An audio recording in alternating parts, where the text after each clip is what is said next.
Нийслэлийн төвийн 6 дүүрэгт 1278 түүцийг нүүлгэн шилжүүлээд байна. Түүцнүүдийг нүүлгэн шилжүүлэх үйл явцдаа худалдаа эрхлэгчдийн эд хөрөнгө бие махбодод халтсан тул түүц эрхлэгчид хүний эрхийн үндэсний комиссд гомдол гаргаж өлсгөлэн зарлаад байсан юм а. Харин хүний эрхийн үндэсний комиссоос түүцнүүдийг нүүлгэхэд хүний эрхийн зөрчил гаргасан албан тушаалтанд хариуцлага тооцох зөвлөмжийг хотын даргад хөрвүүлэхээр болжээ. Хүний эрхийн үндэсний комиссийн гадна түүц эрхлэгчид энэ сарын 6-наас эхлэн суулт зарлаж, тэдний 7 нь өлсгөлэн зарлаад байгаа юм а. Суулт зарлаж байгаа гол шалтгаан нь түүц ачих үедээ тэдний эрхэд халтсанд гомдолтой байгаагаа илэрхийлж байлаа. Хүний хэрэгцээг хангасан тийм юм байх ёстой болов гэж бодож би энийг ажиллавал 10 жил боллоо. Одоо үнэхээр харамсаж байна. Аргагүй хэрэгэнд өлсгөлт зарлаж.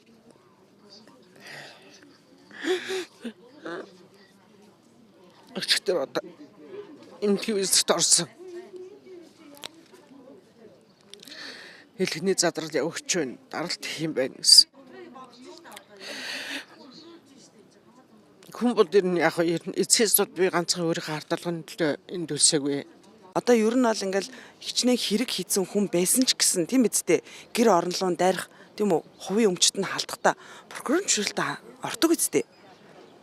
Тэгэхэд тийм байхгүй шууд дайрч ороод ингээл тойрч ингэж бүслээл тэгэл ерөөсөө ингээл ачаал аваа явна.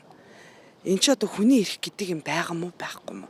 Өнөөдөр түүц эрхлэгч нар биш ерөн зүгээр энэ худалдаа эрхэлдэг хүмүүс хүн муу юм уу биш юм уу гэж асуумаар байгаа байхгүй юу. Одоо 5 сарын 2-ны шилжигч нь манайхыг бүр лаамаар эвдээд намайг орж ирж тэр одоо хар малгайтай цамцтай залуучууд бүслээ цагдаа нугасаа өөрөө хамгаалтанд ингэж хар зогсож байгаад намайг ингэ бүслүүлээд дөрвөн мөчмөөс нь ягаад хөл гар одоо энэ тэнтэй хөөх нийц болцсон тий.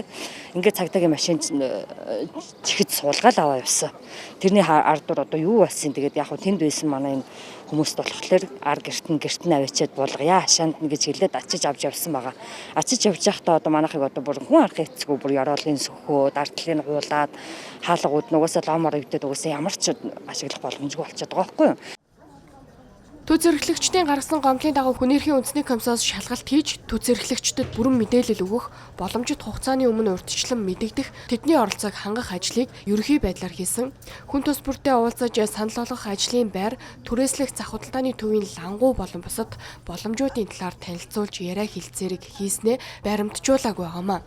Засаг даргын 2025 оны 2 дугаар сарын 14-ний өдрийн А237 дугаар захирамжийг гардуулан өгч газар чөлөөлөх ажиллагааны талаар бүрэн мэдээллийг өгөөгүй.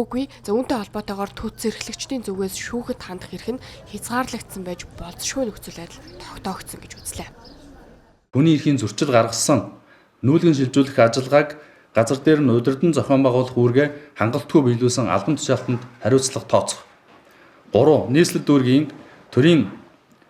дүүргийн төрийн байгууллагын албан агчдын хүний эрхийн мэдлэг ойлголтыг нэмэгдүүлэх, сургалт соён гэрээлийн үйл ажиллагааг шарт дараатаагаар авч хэрэгжүүлэх шаардлагатай байна гэж ингэж үзсэн.